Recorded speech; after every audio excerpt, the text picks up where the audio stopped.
Good morning, Rabotai. Welcome to Breakfast on the Class. Breakfast on the Class today is sponsored by Zevi and Miriam Esther Zilberberg, dedicated in honor of their son Mati's upcoming wedding. May Mati and Shira be zochet to build a Beit Ne'eman B'Yisrael. As well, Breakfast on the Class today is dedicated for the Refuah Shlema of Adel Bat Victoria and Shulamit Bat Fegaliba, sponsored by Rabbi David Bibi. The week of Kobra is dedicated in loving memory of Sam Yisayed, Leilu Nishmat Shlomo Ben Rivka. Rabotai, in our parasha this week, we find a very interesting saga. The story of Miriam and Moshe Rabbeinu. Miriam finds out that Moshe Rabbeinu has separated from his wife. They're not, so to speak, they're not intimate anymore. And she comes to her brother Aharon, and she says, "What's going on with Moshe? What does he think he is? We're also Nevi'im. Why is he separating from his wife?"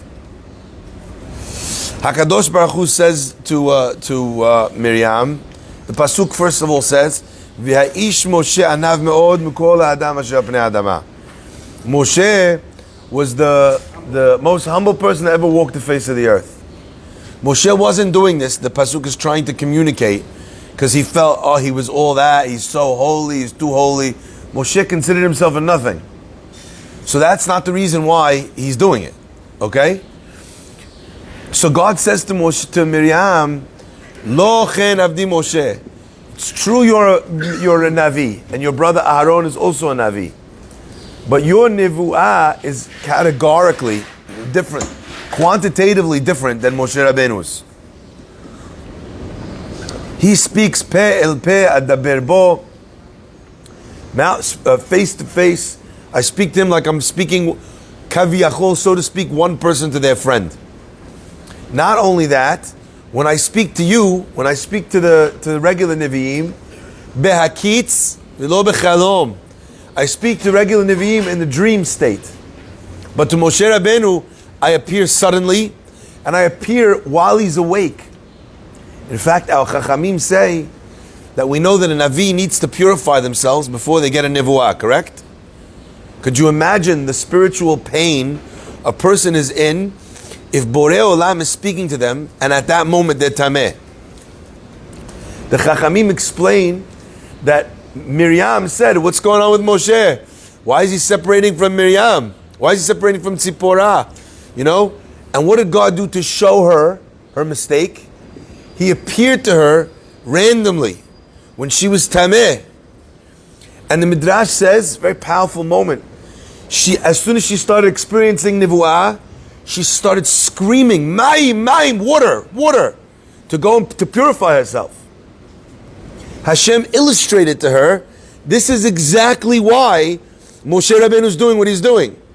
Because when I appear to him, I don't appear to him after a long, lengthy period of preparation. I don't appear to him only in a dream state. It's Pe'el Pe'ad Berbo. Whenever he wants, B'chol Be'eti Ne'eman, he can walk in and out of my house like a trusted advisor or friend. So God illustrated to Miriam why her Lashon Hara was inappropriate. That is how sometimes God also instructs, punishes, and rewards Midah Keneged Midah to show the person. He was illustrating to Miriam in the actual complaint that she had in Lashon Hara, that she said why it was wrong and why it was incorrect. But I saw something magnificent. The pasuk says that God said that Miriam needs to be locked up, yani as a misorah, because she had tzarat. She needs to be locked up for 7 days. But there's a very interesting pasuk that comes after that. The pasuk says, why does she need to be locked up? Because if a girl was to get her father upset, ve'avia yarak befanea, her father would spit in her face. Haloti kalem shivat yamim, if she was insulted by her father, would a daughter not feel, embarrassed to leave her house for a week after her father, so to speak, spit in her face? So she wouldn't leave for a week from her home. So too over here, when I, the Avia Shabbat Shamayim, gave her this punishment, gave her this nizifah, this she got embarrassed by the fact that I had to tell her off, I had to scold her. How much more so that she needs to be in seclusion for 7 days. It's the Chachamim. What in the world's going on over here? God's trying to justify the halachot of tzarat all of a sudden. The halachot of tzarat are, a person gets tzarat, they're locked up for 7 days. Why is God justifying? Well, if her father would tell her off, she'd be embarrassed. She might not leave the house for 7 days. So for sure over here, that her Hashem did it now. That's the laws of tzarat. Correct? What is this? Not only that, a second question. Why does it say ve'aviha yarok yarak b'fanea? 2 times. It's almost as if there's 2 castigations. 2 complaints, 2 things that are embarrassing Miriam. So I saw something magnificent from the Astrovtza Gaon. And he says something beautiful. He says, a long time ago in Egypt, Miriam came to her father. Her father also separated from her mother, from Yocheved. Comes Miriam to her father, little child, 6 years old. 6 years old. She says to her father, Shelcha kashe mishel paro. You are worse than Paro. That would have earned me soap in the mouth back in the day, I'll tell you that much. Maybe pepper even, I'm not sure, but one of the 2. Right? You're worse than Paro? She explains, Paro lo gazar el ala zecharim. Paro's decree was against the boys, to kill the boys. But by separating from your wife, what are you doing, she says to her father? You're killing the boys and the girls. Your gezerah is worse than Paro. Was she allowed to rebuke her father? Don't you know you're not allowed to correct your father? Especially you're 6 years old. Especially he's the Gadol Hador. He's the great rabbi of the generation. What is she doing? Why was that not considered a problem? How come we look at that moment in Miriam's life and we say, oh, that's very beautiful. Look what she did. Azaku Baruch. And here she does what she thinks is the same thing, and here she gets nailed. So I saw the Astrovtza Gaon says something amazing. He said, when Miriam came to her father, what was she saying to her dad? She said, what you're doing is asur. She wasn't correcting him, she was giving him tochacha. The halacha is you're really not supposed to correct your father, your mother. You don't go and tell them you're wrong about this, you're wrong about that. How about if they're doing something that's asur?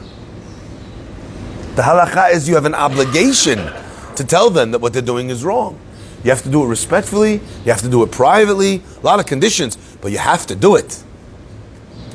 Miriam comes to her father and she says, you're not allowed to separate from your wife. Why? Because you have a mitzvah of pru'urvu, of having children. At the time that Miriam tells off her dad, how many children does he have? 2. Who? Miriam and Aaron. Who's not yet born, and who's born because they come back together? Moshe. That means that Miriam was telling her father, you have not yet fulfilled the mitzvah of Piru Urvu. Which means that she held clearly like one side in the machloket. There's a machloket, Bet Shammai and Bet Hillel, when a person achieves the mitzvah of Piru Urvu. Bet Hillel says that the kiyum of, of Piru Urvu is 2 boys. Bet Shammai, excuse me. So she said to her father, you have 1 daughter, 1 son. To fulfill the mitzvah of Piru Urvu, you have to have at least 2 boys. You have 1 boy, 1 girl. Therefore you have still an obligation to have children, Piru Urvu, get back together. So there we said no problem. But then it comes time for her rebuke of Moshe. She tells Moshe to get back together with his wife, or she's talking to Aaron about it. Moshe, we know at this time, has who? 2 sons, Gershom and Eliezer. And she says, come back together, Piru Urvu. But you said that you hold that you need 2 boys to fulfill the obligation. That's why you rebuked your father. So now, when you're coming to Moshe, what does Moshe already have? 2 boys. Now you hold like Bet Shammai? Now you hold like Bet Hillel, excuse me? That you need 2 sons? That you need, excuse me, a son and a daughter? So what happened was, now that she chastised Moshe, Avia Yarok Yarak Bifaneha.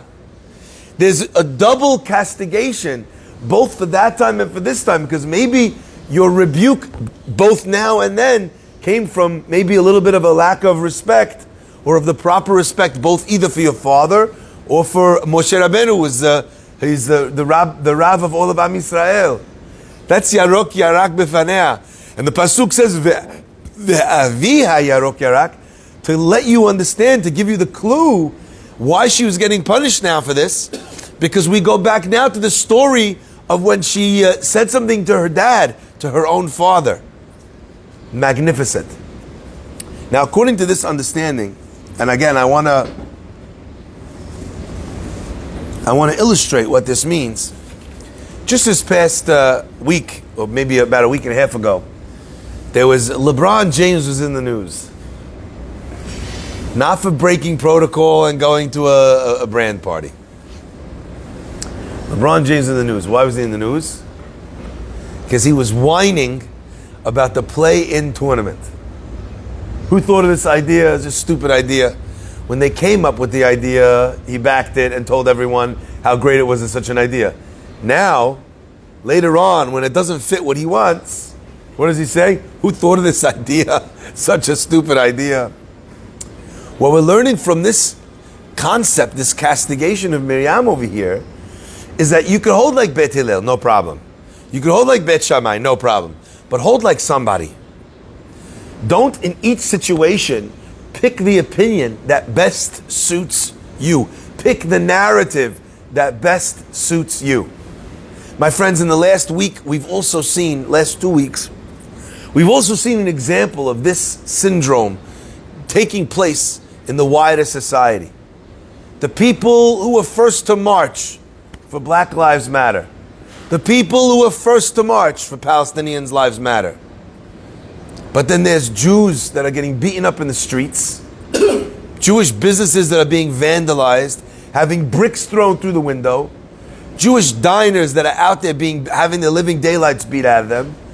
A football star that comes to America from Italy, Luca Lewis, is asked if he's Jewish, and he says no. And he says, why? And the person says, because if you were, I would kill you and all your family. Where's the marches? Where's the Jewish Lives Matter hashtags? Where's the outrage? Hazaku Baruch, the mayor, de Blasio. Oh, we're going to send more cops to the neighborhood. And then what? When you arrested this animal, Yemach Shemo, Wassam the whatever, with his crutches, Hashem should be mizakeh him that for the rest of his life he should not be zochet to say the beracha of Zokef Kifufim. Takes his crutches and uses it to beat a guy in the head. The next day, they arrested him. Great, police. The next day he was out of prison on the shoulders of people being made out as if he's a hero. And what's his response? If I had to choose again, I would do it again. Thank you, Mayor de Blasio, for more police officers to put the guy in a cell overnight so that he becomes a hero with no remorse. How is this helping? Why is it that we get to choose one narrative when we want it to say one thing and another narrative when we want it to say something else? But my friends, it's not only about racism that this is the case. You know, when someone else is angry and they speak about someone else, what do we say? Lashon hara. When I'm angry, someone says to me Lashon hara, what do you say to him? Yeah, I'm going to say Lashon hara. People need to be warned. He's an animal, he's a this, he's a that, right? When it's mine, there's one set of rules. When it's someone else's, another set of rules. Says the Pasuk to Miriam, 1 second. Which way do you hold? You hold like Bet Shammai, no problem. Give criticism to one of them. You're like Beit Hillel, no problem. Give criticism to the other one. But you can't be critical both times. Each time find another reason to be critical. You hearing me? Rabotai, I want to share with you something beautiful. The Pasuk tells us that the Jewish people were complaining about the man. And the question is, why in the world are they complaining about the man? What is there to complain about? Even the complaint that they have is very strange. We remember the things, the avatichim, the melon, and we remember the cucumbers and the onions. Weird. Strange, right? Also, that they're complaining about those things. That's your, come on, man, that's your, tell me that you wish you had the what's it called? The balsamic chicken from Taveri, alav shalom. Tell me that you wish you had, the beef jerky from Reserve Cut, Tell me that you wish you had, the best sushi from the best place. Tell me that you wish you had falafel from Falafel Shlomo and Shuka Bukharim. Tell me the best. They're like, this is the you have? Oh, if only we had cucumbers and onions and melons. It seems, they call, the kids today would say, they're very basic.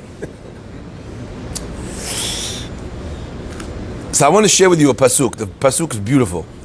The pasuk says, what did they do with the man? They were tachanu berechaim. They would grind it with a mill, and then they would put it in the meducha, and then so after they would do one, they would smash it, and then they would grind it, and then so they would cook it in the pot, right? And the question is, why are they doing all this cooking?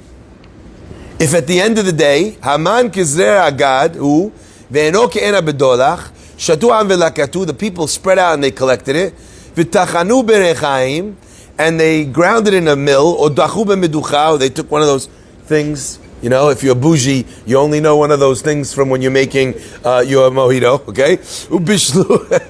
Everyone else in the other countries, they're using it for to make bread. But on the Upper East Side, this motion and the thing, that's for my mojito. Okay? Ubishlu bifarur ve'asu. They cooked it in a pot. Ve'asu oto got. And they made it into cakes. Can I ask you a question? This is the most... I'm sorry, sometimes you look at something and you look and say, this is so purposeless. You have the man. The man could taste like anything you want. Had that sitting there cooking. I think there's some ladies that like to complain. Some men also like to complain. But imagine, let's say there was some ladies in the Jewish people that like to complain. So the guy comes home, the woman's like, I've been cooking for hours. He's like, but why? Why have you been cooking for hours? We could just eat the man, She's like, I know, I slave and I slave. And no one appreciates. It was unnecessary. Why are we having the rechaim, the meducha, the parur? So, there's different explanations, but I want to share with you one beautiful explanation. The Chachamim tell us that the man experience was not a universal experience. It was very different for different people. The pasuk says, Shatu ha'am ve'laktu. Whenever the pasuk says am, the nation, it means the lowest common denominator. Okay? The peoples, the amcha, like we say. The peoples had to go out and collect it. But the man was like Amazon Prime. If you were tzaddik, where did it come? To your doorstep. Right? Like the old days, the milk bottles. You get delivered right by the door. Open the door, man's there. Let's say you're not such a tzaddik. You're a tzaddik, not mehadrin min mehadrin, tzaddik mehadrin. Right? Not glat, yani. You go out to the what's it called? You leave your house, 65th, you got to go to the corner, the train station at 63rd and Lex. Yeah, that's where your man was. What happens if you're, a really bad guy? You have to go all the way downtown, or Bar Minan to Queens, okay? So many different things a person has to go, or distance the person has to travel to be able to get their man. Shatu ha'am ve'laktu. Depending on how righteous the person was, that's how far they had to travel to get their man. But say the Chachamim, but it's not just how far you had to go. The quality of the man was also dependent on your sidkut. You're a Sadiq, you take the man, put it on your mouth, boom. Who remembers that commercial? Melts in your mouth. Eminem. Not in your hands. Eminem. Eminem, Roshei Tevot man. Man melts in your mouth if you're a Sadiq. If you're not a Sadiq, then the man is tough. It needs to be pulverized a bit. If you're less of a Sadiq, you have to then cook it in a pot. Understand? So the experience of the man was dependent on the person. But here's where it gets interesting. Okay? And now if we look back, we start to understand what they were complaining about. They said, we remember when we sat al sir habasar. What does sir habasar mean? The pot of meat. Always bothered me this. We remember sitting by the pot of meat. Why are you telling me the pot of meat? Meat. Who cares where? So my first reaction was, because there's nothing like eating straight off the barbecue. Come on, guys. You know what I'm talking about. When you're eating, you can't even touch it. You're like, you couldn't even swallow. You're and you're eating it straight up. So I'll see it on my side. Maybe that's what they were saying. They like to eat straight off the barbie. A better understanding is what they were saying is al sir habasar. When we ate around the pot of meat, everybody had to cook it. The Sadiqim didn't have melt in your mouth meat. So now I like to pretend I'm Rabbi Fahi, I'm so religious, I'm a rabbi, I wear wool tzitzit, not just the regular kind. I'm very special. Everyone says, oh, Rabbi Fahi, so special, very special. Part of the Special Olympics, okay? Very special, okay? Not so special, but let's say I feel that way about myself. Comes the morning, time for me to get breakfast. I go out my door. There's no man there. Who sees where I go to get my man? Everybody.